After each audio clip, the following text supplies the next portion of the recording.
আমাদের নেতা কর্মীদের সাথে যোগাযোগ করছেন। যখন আমরা জানতে পারি যে আমাদের নেতা কর্মীদের উপর নির্যাতন চলছে, তখন আমরা বললাম যে না, তাদেরকে আমাদের অর্গানাইজ করতে হবে, আমাদের দলের তো শক্তি আছে, আমাদের দল আমাদের নেতা কর্মীদের নিরাপদ রাখবে। তো তিনি সেই কাজের সেটার ব্যবস্থা তিনি করছেন।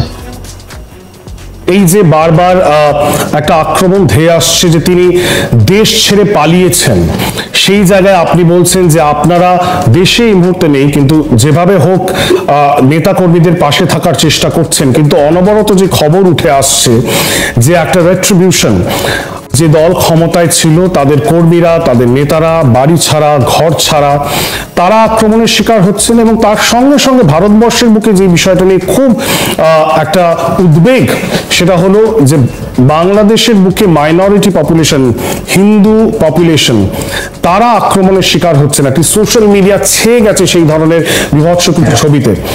আপনার কাছ থেকে জানতে চাইব, আপনারা আপনাদের কর্মীদের সাথে যখন যোগাযোগ করছেন, আপনার কাছে লেটেস্ট পরিস্থিতি সম্বন্ধে কি খবর রয়েছে? খবর হচ্ছে যে বাংলাদেশে এখন আইন শৃঙ্খলা বলে কিছুই নেই। পুলিশ, আপনার যেহেতু প্রথমে পুলিশের উপর আক্রমণ হয়েছিল, প্রথমে পুলিশের দোষ দেওয়া হয়েছিল বেশি গোলাবারুদ ব্যবহার করার জন্য, তো পুলিশ তাদের পোস্ট ছেড়ে দিয়েছে। বাংলাদেশে এখন পুলিশের ইউনিফর্ম পরলে তাদের উপর আক্রমণ হচ্ছে। তো পুলিশ বলে কিছুই নেই বাংলাদেশে এখন। লুটপাট চলছে, এবং কি ঢাকা শহরেরও অনেক নেইবারহুডে লুটপাট চলছে আপনার। তার জন্য আমরা উদ্যোগ নিয়েছি যে আমাদের নেতা কর্মীদের, আমাদের কর্মীরাই নিরাপদ রাখবে। আমাদের তো মানুষ, আমাদের ম্যান পাওয়ার প্রচুর আছে, আমরা হচ্ছে সবচেয়ে বড় রাজনীতিক, তো আমরাই তাদের নিরাপত্তা দিচ্ছি। তবে সারা দেশে হিন্দুদের, মাইনরিটিসদের প্রোটেক্ট করা, এটা ল এনফোর্সমেন্ট ছাড়া সম্ভব না। আর বাস্তব কথা হচ্ছে যে বাংলাদেশের ইতিহাসে শুধুমাত্র একটি সরকার ছিল যে সরকার মাইনরিটিসদেরকে নিরাপদ রেখেছে, সেটা হচ্ছে আমাদের আওয়ামী লীগ সরকার। আওয়ামী লীগ সরকার ছাড়া কোন সরকার এটা করেনি। আপনি ইতিহাসের কথা বলছেন, কিন্তু এই মুহূর্তে যেটা আমরা দেখছি উদ্ভূত পরিস্থিতি, এবং সেটা খুবই উদ্বেগজনক। সেই জায়গায় দাঁড়িয়ে জামাতে ইসলামী, যাকে আপনার মা, তিনি যখন প্রধানমন্ত্রী ছিলেন, তাকে ব্যান, এই কয়েকদিন আগেই মাত্র সেই দলটিকে ব্যান করা হয়, সেই সংগঠনকে ব্যান করা হয়, ছাত্র শিবির তাদেরকেও ব্যান করা হয়। তারা আবার রাজনীতির মূল স্রোতে ফিরে এসেছেন। এবং আমরা যেটা সোশ্যাল মিডিয়ায় দেখছি, জামাতে ইসলামীর যারা কর্মকর্তারা রয়েছেন, তারা বারবার বক্তব্য রাখছেন মিডিয়ার সামনে। তারা বলছেন যে দেশে হিন্দুদের ওপর কোনো রকম কোনো আক্রমণ হবে না, এবং এই ছবিও তারা পোস্ট করেছেন সোশ্যাল মিডিয়াতে, যে জামাতে ইসলামীর যারা কর্মীরা রয়েছেন, তারা লাঠি হাতে পাহারা দিচ্ছেন বিভিন্ন মন্দির, বিভিন্ন সংখ্যালঘু সংগঠনের সম্প্রদায়ের বিভিন্ন বাসা। এই ছবিটা যে দেখছেন, এটা কতটা বাস্তব সেটা আমি জানি না। জামাত যদি এরকম কথা বলে থাকে তাহলে তো ভালোই, তবে তাহলে কে এই মাইনরিটিসের উপর হামলা করছে, কারা করছে? এটা কেউ না কেউ তো করছে। কারা করছে আমি তো ঠিক সঠিক বলতে পারবো না, তবে স্বাভাবিক নিশ্চয়ই একটা মিলিটেন্ট এলিমেন্ট আছে। জামাত যদি তাদেরকে সমর্থন না করে তাহলে তো খুবই ভালো। বেশ বেশ, একটু যদি শেষের মুহূর্তগুলো আমরা জানতে পারি, কারণ আমাদের কাছে অনেক রকম ঝাপসা কিছু খবর এসেছে, স্পেসিফিক নয়। শেষ সময় যখন আপনার মা এবং শেখ রেহানা, এনারা দুজন, এনাদেরকে ফ্লাই আউট করানো হলো ঢাকা থেকে, সেই মুহূর্তগুলো আমরা যেটা জানতে পেরেছিলাম যে প্রাক্তন প্রধানমন্ত্রী শেখ হাসিনা তিনি দেশ ছাড়তে সেই সময় রাজি ছিলেন না বলে কিছু সূত্র থেকে আমরা জানতে পেরেছি। আপনি যদি জানান যে উনি কি থাকতে চেয়েছিলেন সেই সময় ঢাকার বুকে, এবং যে পরিস্থিতি তৈরি হয়েছিল, একটা সিকিউরিটি সিচুয়েশন তৈরি হয়েছিল, ল অ্যান্ড অর্ডার একেবারেই হাতের বাইরে ছিল, সেই মুহূর্তটা যদি একটু আমাদেরকে বলেন কিভাবে সিদ্ধান্ত হলো? সিদ্ধান্তটা হলো যে আসলে আমার মা সিদ্ধান্ত নিয়েছিলেন শনিবারই যে তিনি পদত্যাগ করবেন, এবং তিনি একটা স্টেটমেন্ট দিয়ে পদত্যাগ করবেন। তারপর সংবিধান অনুযায়ী পার্লামেন্ট নতুন একটা নির্বাচন করবে, যাতে একটা স্মুথ একটা ট্রানজিশন অফ পাওয়ার হয়। তবে তখন ছাত্ররা ঘোষণা দিল তারা গণভবনে যাবে। তো এই মুহূর্তে যখন তখন আর্মি ডিপ্লয় হয়, আর আর্মিকে ইনস্ট্রাকশন দেওয়া হয়, পুলিশকে ইনস্ট্রাকশন দেওয়া হয় যে আমরা কোনো ছাত্রছাত্রী প্রটেস্টার্সদের যান হারাতে চাই না। আমার মা এই সিদ্ধান্ত নিচ্ছেন যে এই প্রটেস্টারদের রক্ত আমি চাই না, আমি পদত্যাগ করব। তো তারা যখন প্রটেস্টাররা যখন আর্মি ব্যারিকেডে পৌঁছায়, আর্মি আকাশে গুলি প্রটেস্টারদের গায়ে গুলি করে না, তাতে প্রটেস্টাররা থামে না। তারপর তো আর্মির আর কিছু করার নেই, তারা ব্যারিকেড ক্রস করে চলে আসে। তখন আমরা বুঝতে পারলাম যে এই প্রটেস্টাররা গণভবনে অতি শীঘ্রই পৌঁছায় যাবে। আমার মার সিকিউরিটি ওনাকে, আমাদের যে এসএসএফ, ওনাকে একটা সেফার লোকেশনে নিয়ে গেল। তারপর সামরিক বিমানবন্দরে নিয়ে গেল, যে হেলিকপ্টার রেডি। তখন আমার মা আমার খালাকে বললেন যে তুমি ওঠো, আমি দেশে থাকবো, আমি যাবো না। তো আমার খালা তখন আমাকে ফোন করলেন।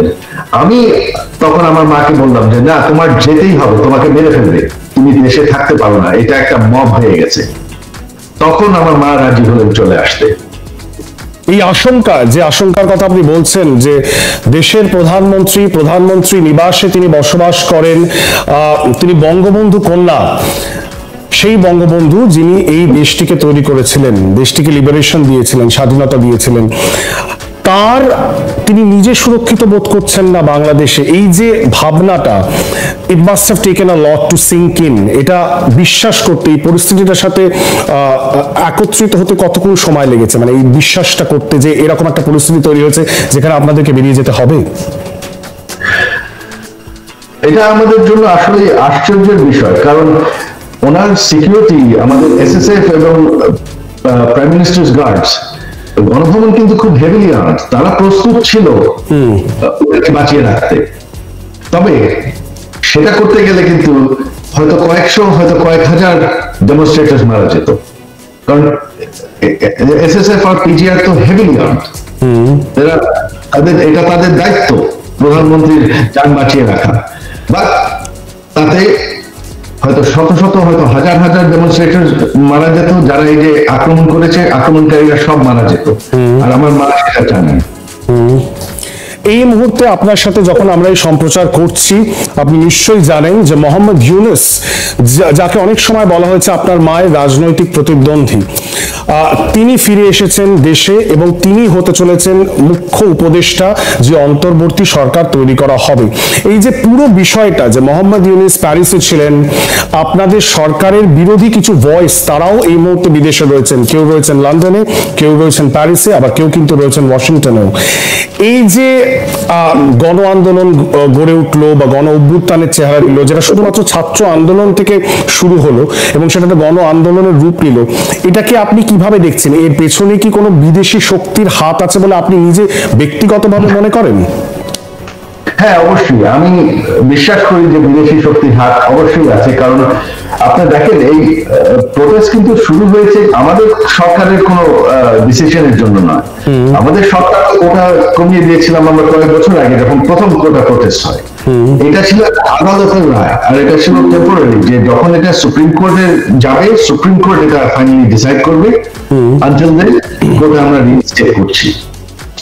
তো আমাদের সরকার তো আদালতে এটাকে ফাইট করছে যে আমরা চাই কোটা কমানো হোক। তো এই কোটা প্রোটেস্ট হওয়ারই তো কোনো প্রয়োজন ছিল না। তারপরেও যে যখন আমরা অ্যাপিল করলাম সুপ্রিম কোর্টে, আমরা বলছি যে হ্যাঁ, আমরা কোটাটা কমিয়ে দেবো আবার সুপ্রিম কোর্টের রায় নিয়ে, তখন পর্যন্ত কিন্তু আপনার আন্দোলনটা শান্তিপূর্ণ ছিল, পুলিশ কিন্তু তাদেরকে পাহারা দিচ্ছিল। এখন সেদিন রাত্রে আমার মার একটি বক্তব্যকে টুইস্ট করে অনলাইন ছড়ানো হয়। আমার মা বলেন যে আমরা চাই না যে রাজাকারের বাচ্চারা পরিবাররা সরকারি চাকরিতে আসে। টুইস্ট করে বলা হয়েছে যে তিনি ছাত্রদেরকে রাজাকার বলে দেখেছেন। আর শুধু তাই নয়, মাঝরাতে অন্ধকারের মধ্যে এক গ্রুপ ডেমনস্ট্রেশন দিয়ে স্লোগান দেওয়া শুরু করে যে আমরা রাজাকার, আমরা রাজাকার। সেই স্লোগান শুনে আমাদের ছাত্ররা খেপে যায়, যেটা স্বাভাবিক। আপনি যদি এখন জেরুসালেমে মার্চ করেন মাঝরাতে, স্লোগান দেন আমরা নাজি, জেরুসালেমের লোকজন তো খেপে গিয়ে আক্রমণ করবে। ঠিক তাই হয়েছে। সেখান থেকে সংঘর্ষে পুলিশ সংঘর্ষ থামাতে গিয়ে আনফর্চুনেটলি কিছু কিছু পুলিশ গুলি চালান। তারপরে কিন্তু আমাদের সরকার ইমিডিয়েটলি একটা জুডিশিয়াল কমিশন করে 3 মেম্বারের, এই যত যান হারানো হয় এটা ইনভেস্টিগেট করার জন্য। যে সকল পুলিশ অফিসার গুলিকে সাসপেন্ড করা হয়, আর এই আন্দোলনকারীদেরকে আলোচনায় ডাকা হয়। তবে দেখা যাচ্ছে যে তাদের সব ডিমান্ড হয়ে যাওয়ার পরেও তার সাথে সাথে আমরা সুপ্রিম কোর্টের হিয়ারিংটা আরো দ্রুত করে ফেলে, আর ওটা বাতিল হয়ে যায়। তারপরে তারা দাবি করা শুরু করে সরকারের পতন। আর সরকারের পতন শুধু নয়, তার সাথে দেখা যায় তারা পুলিশের উপর আক্রমণ শুরু করে, আর তাদের যারা আক্রমণ করছে তাদের হাতে অস্ত্র, বন্দুক। তো এই সকল সিচুয়েশন নিয়ে আমার স্পষ্ট মনে হচ্ছে যে কেউ না কেউ কোন শক্তি অনলাইন এটাকে ইনসাইট করে যাচ্ছে, বাড়ানোর চেষ্টা করছিল কন্টিনিউয়াসলি। আর সেই পর্যায়ে এই স্লোগানের ব্যবস্থা করেছে যে আমরা রাজাকার, আর তারপরে এদের হাতে অস্ত্র তুলে দিয়ে। আপনারা সরকারে ছিলেন, আপনারা সরকারি দল, সেই জায়গায় আপনাদের কাছে তো নিজস্ব ইন্টেলিজেন্স রয়েছে। আপনার মা প্রধানমন্ত্রী, তিনি মাত্র কয়েকদিন আগেই চায়না সফরে গেছিলেন, ভারত সফরে তার আগে এসেছিলেন, এবং অনেকে বলছেন যে বাংলাদেশ জিওপলিটিক্যালি একটা প্লেগ্রাউন্ড হয়ে গেছে। সেখানে চাইনিজ ইনফ্লুয়েন্স রয়েছে, সেখানে আমেরিকান ইনফ্লুয়েন্স রয়েছে। কোথাও গিয়ে কি আপনার মনে হয় এই জিওপলিটিক্যাল টাসলের মধ্যে বাংলাদেশ ফেসে গেছে এবং সেই কারণে শেখ হাসিনার সরকার পতন ঘটলো? হ্যাঁ, অবশ্যই। তবে আমি মনে করি না যে এখানে চায়নার কোনো হাত আছে। চায়না কোনোদিন আমাদের ইন্টারনাল অ্যাফেয়ার্সে হাত দেয়নি। মূলত পাকিস্তানে আইএসআই তো সর্বকাল চেষ্টা করতেই থাকে। আমাদের ক্ষমতায় 15 বছর আমরা তাদেরকে ঠেকাতে থাকি, তাদের এজেন্ট রেগুলারলি বাংলাদেশে ধরা পড়ে। তো আমি সাসপেক্ট করি যে মূলত এখানে আইএসআই সবচেয়ে বড় হাত আছে। এখন যেহেতু এদেরকে তো আমি স্টুডেন্ট বা প্রোটেস্টার বলবো না, আমি বলবো একটা মব। যেহেতু তাদের প্রথম দাবি যে ডক্টর ইউনূসকে ক্ষমতা দিতে হবে, যেটা আমেরিকা বহু বছর ধরে চেষ্টা করছে। আমার কাছে কোনো প্রমাণ নেই, বাট এতে তো আরো মনে হচ্ছে হয়তো আমেরিকারও হাত থাকতে পারে। এটা খুব গুরুত্বপূর্ণ, মানে খুব গুরুতর একটি অভিযোগ। মানে সেই জায়গায় দাঁড়িয়ে মোহাম্মদ ইউনূসের ঘরে ফেরা এবং তার মানে মোহাম্মদ ইউনূস কিন্তু বাংলাদেশ ছেড়ে কোনোদিন যাননি। আমাদের সরকার কিন্তু ওনাকে গ্রেফতার করে নাই, কিছুই করে নাই। তিনি বাংলাদেশে ব্যবসা করে যাচ্ছেন, কিন্তু তার প্রচুর ব্যবসা আছে বাংলাদেশে, তিনি যাওয়া আসা করতে থাকেন। তিনি প্যারিসে গিয়েছিলেন চিকিৎসা করতে। বলা হয় যে আপনার মা শেখ হাসিনা, তিনি মোহাম্মদ ইউনূসকে নিয়ে তিনি খুব পারটার্বড ছিলেন, তিনি খুব শঙ্কিত ছিলেন, কারণ তার মনে হয়েছিল রাজনৈতিক রাইভাল হিসেবে মোহাম্মদ ইউনূসের যে পপুলারিটি বা অ্যাকসেপ্টেন্স রয়েছে সারা বাংলাদেশের বুকে, সেটা তার কাছে একটা বড় থ্রেট। এরকম একটা পারসেপশন হয়েছে। শোনেন, পপুলারিটি বিদেশে থাকা এক জিনিস, আর বাংলাদেশের মানুষের কাছে থাকা আরেক জিনিস। আমাদের গত coup হয়েছিল, তখনই তো তারা চেষ্টা করেছিল, ডক্টর ইউনূস চেষ্টা করেছিলেন একটা দল করে ইলেকশন করবেন। দেখা গেল যে তিনি দলই গঠন করতে পারলেন না। তো বাংলাদেশে পপুলারিটি, মানে ভোট জেতার মতন পপুলারিটি, দল গঠন করার মতন পপুলারিটি তার নেই।